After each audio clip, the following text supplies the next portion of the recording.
सबसे बड़ा त्याग। राजा विक्रम तेज तेज कदमों से चला जा रहा था। वह शीघ्रातिशीघ्र शमशान पहुंचना चाहता था। बेताल को उसने इस बार बड़ी मजबूती से पकड़ा हुआ था। ऐसी क्या जल्दी है राजा विक्रम, आराम से चलो, मैं तुम्हारे साथ शमशान तक जाने के लिए तैयार हूं। विक्रम कुछ नहीं बोला। वह जानता था कि यदि मैं बोला तो यह किसी ना किसी प्रकार फिर भाग जाएगा और सारा दोष भी मुझे ही देगा। बेताल मुस्कुराया। नाराज मालूम पड़ते हो, नाराज क्यों होते हो? मैं तो वैसे ही तुम्हारा प्रशंसक हूँ। सुनो, रास्ता सहजता से कटे इसलिए मैं तुम्हें एक विचित्र घटना बताता हूँ। बेताल कहने लगा। गांधार देश में ब्रह्मदत्त नामक एक संपन्न नगर सेठ था। वह राजा का बड़ा प्रिय था। गांधार नरेश ने अपनी प्रजा के हित में अच्छे कानून बना रखे थे। उसके राज्य में सर्वत्र शांति थी। राजा एक पत्नीव्रता था। ऐसा ही नियम उसने अपने राज्य में भी बनाया हुआ था कि कोई एक से अधिक पत्नी नहीं रख सकता। किसी गैर की पत्नी को इस दृष्टि से देखना भी गुनाह था।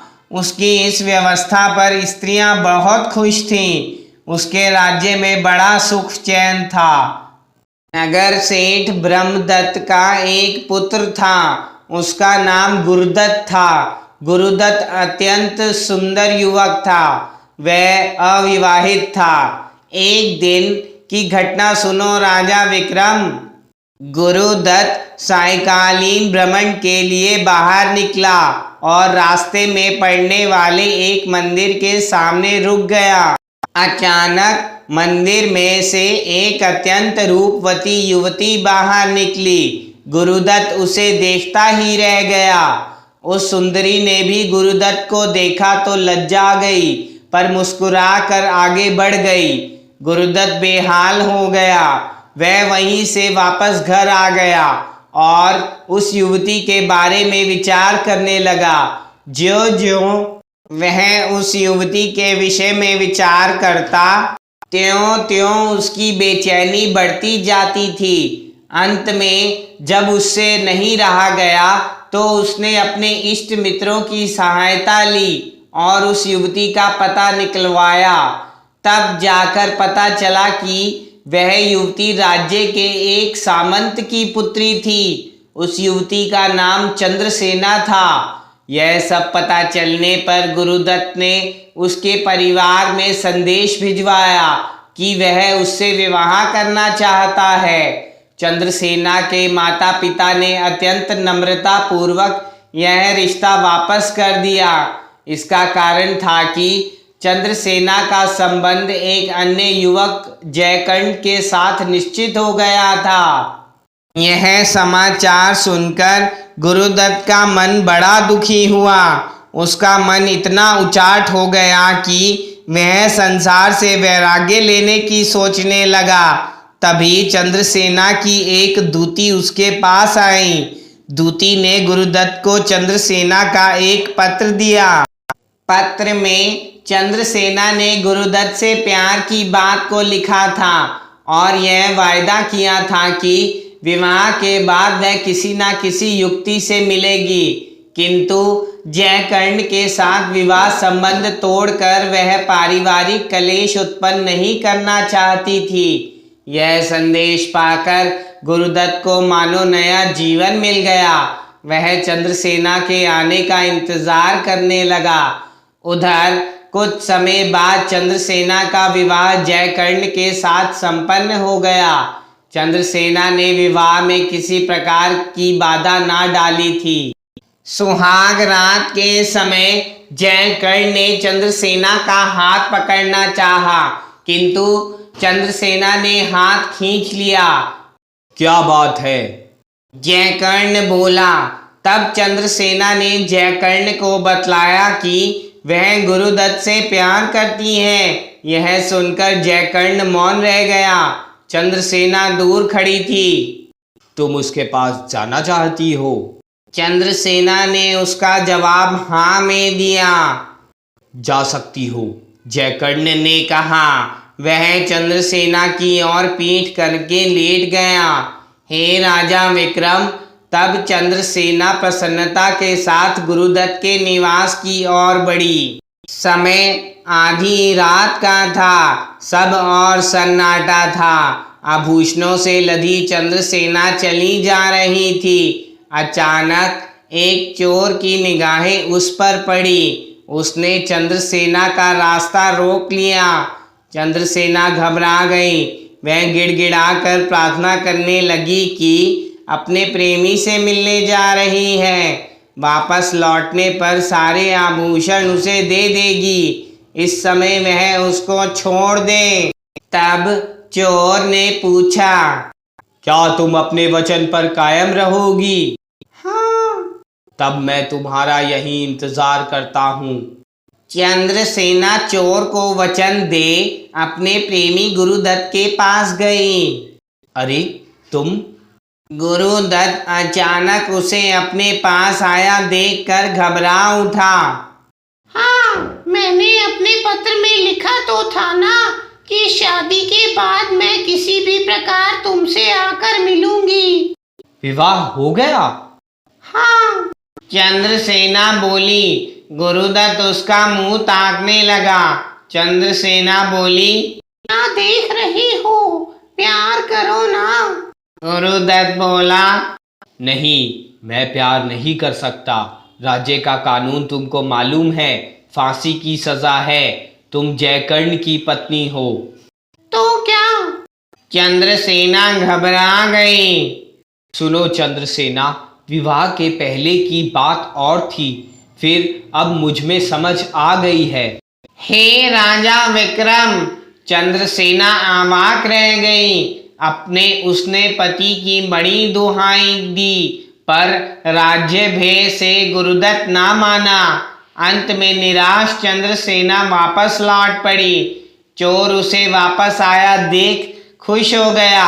उसे उदास रुआंसा देखकर बोला, क्या बात हो गई? चंद्रसेना ने तब सारा हाल कह दिया। सुनकर चोर को दया आ गई। वह बोला, तुम्हारी सच्चाई पर मैं बहुत खुश हूँ। तुम वापस मेरे पास आ गई। अब मैं तुम्हारे जेवर नहीं लूंगा। तुम वापस जा सकती हो। राजा विक्रम! चोर चंद्रसेना को छोड़कर चला गया। तब चंद्रसेना जयकर्ण के पास आ गई। उसे देखकर जयकर्ण बोला, तुम क्यों आई? चंद्रसेना ने सब बता दिया। जयकर्ण बोला, अब मैं तुमको नहीं रख सकता। तुम्हारी जहां इच्छा हो वहां जाओ। मैंने तुम्हें उसी क्षण त्याग दिया था। उसने चंद्रसेना को त्याग दिया। इस प्रकार चंद्रसेना कहीं की ना रही। ना पति मान रहा था, ना प्रेमी मान रहा था। अतएव लोक लज्जा के भय से चंद्रसेना ने कुएं में कूदकर आत्महत्या कर ली। अपनी पूरी बात कहकर बेताल चुप हो गया। फिर कुछ देर बाद बोला, अब न्याय करो राजा विक्रम। इसमें क्या न्याय करना बेताल? चंद्रसेना मर गई। जैसा किया उसका फल पाया। वह तो ठीक है, पर इसमें परोपकार किसका ज्यादा है? जयकर्ण का कि उसकी अपनी पत्नी का, जिसको उसने उसके प्रेमी के पास भेज दिया, या सोमदत्त का, जिसने जयकर्ण की पत्नी को ना अपनाया, अथवा चोर का, जिसने गहने नहीं लिए? राजा विक्रम खामोश रहा। बताओ राजा विक्रम, बेताल बोला, तुम्हारा न्याय क्या कहता है? इसमें किसका त्याग बड़ा है? इसमें किसने निस्वार्थ भाव से किस पर परोपकार किया है? विक्रम चुपचाप चलता गया। तुम्हारा न्याय क्या बोलता है? बड़े न्यायी हो तो कहो। बेताल की इस बात पर राजा विक्रम बोला, सुनो बेताल, बिना स्वार्थ के किया गया परोपकार ही सच्चा परोपकार है।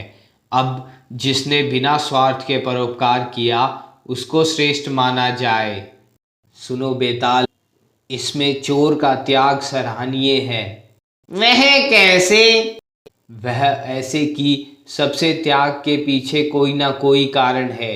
गुरुदत्त का त्याग राजभय के कारण था। जयकर्ण ने इसलिए उसे त्याग किया कि उसका दिल पत्नी की चरित्रहीनता से टूट गया था।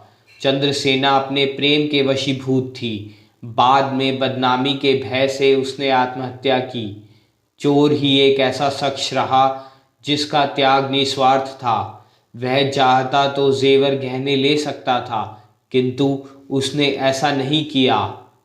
बेताल बोला, शाबाश राजा विक्रम, तुम्हारा न्याय धन्य है, एकदम ठीक न्याय किया है।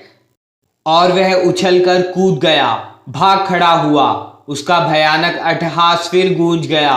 वह चिल्लाता रहा था, राजा विक्रम, तुम्हारा न्याय संसार में अमर रहेगा। विक्रम क्रोध से तमतमा गया। वह बेताल के पीछे दौड़ा, पर तब तक बेताल पेड़ पर जाकर फिर मुर्दे के समान उल्टा लटक गया। राजा विक्रम फिर उसे पास नंगी तलवार लेकर पहुंच गया। राजा विक्रम फिर उसके पास पहुंचा और उसके बाल पकड़कर खींचा और झटके से उसे खींचकर अपने कंधे पर लाद कर आगे की ओर चल पड़ा। तुम नाराज क्यों होते हो राजा विक्रम? मैं तो तुम्हारे न्याय से बड़ा प्रसन्न हूँ। तुम्हारा न्याय धन्य है। दरअसल राजा विक्रम, मैं मुर्दा अवश्य हूँ, मगर ज्ञान की बातें सुनना मुझे बड़ा अच्छा लगता है। इस कारण तुमसे बात कर रहा हूँ। देखो, इस घने जंगल में अगले मोड़ पर तुम एक चमत्कार देखोगे। रुकना मत। विक्रम चलता जा रहा था। इस बार उसने सोच लिया था कि चाहे बेताल कुछ भी कहे, मगर वह नहीं बोलेगा। मोड़ आते ही अचानक उसके पांव रुक गए। बाईं ओर अनेक सुंदर युवतियां नृत्य कर रही थी। साथ में संगीत के स्वर भी थे। वह अपूर्व सुंदरियां थी। यकायक वह सब राजा विक्रम के चारों ओर बिखर गई। राजा विक्रम हतप्रभ हो गया। तभी उसको बेताल की चेतावनी याद आई कि रुकना नहीं है। वह तेजी से आगे बढ़ने लगा। बेताल बोला, शाबाश राजा विक्रम, यदि तुम रुक जाते तो बड़ा अनर्थ हो जाता। वह सुंदरियां कौन थी? विक्रम ने पूछा। जंगल में यह सब चलता रहता है, यहाँ बंधन नहीं होता। इसी कारण तो बड़े बड़े बहादुर यहाँ कदम नहीं रखते। तुम तो बहादुर से भी बहादुर हो जो आज आ गए। कहकर बेताल हंसने लगा। फिर क्षण भर बाद पुनः बोला, यह सुंदरियां चुड़ैल थी राजा विक्रम। अगर तुम रुक गए होते तो यह तुम्हें भून कर खा जाती। पहले तो मौज लेती, फिर भून डालती। आते वक्त तो नहीं मिली थी। क्षण भर पूर्व मैं इसी रास्ते से गुजरा था। यह इसी समय प्रकट होती है। बेताल बोला, सब की सब भटकती आत्माएं हैं। इनमें कुछ तो महारानियां हैं और एक मेरी पत्नी भी है। तुम्हारी पत्नी? हाँ। बेताल बोला, क्या वे तुमको नहीं पहचानती? नहीं, मरने के बाद भला किसी का किसी से कोई रिश्ता रहता है? फिर वैसे भी वह मां दुष्टा थी। बेताल गंभीर हो गया। यकायक वह उछलकर फिर भाग खड़ा हुआ। ठहर जा बेताल, मैं तुम्हें इस प्रकार नहीं छोड़ूंगा। विक्रम तलवार लेकर उसके पीछे भागा, मगर बेताल वृक्ष पर जाकर उल्टा लटक चुका था।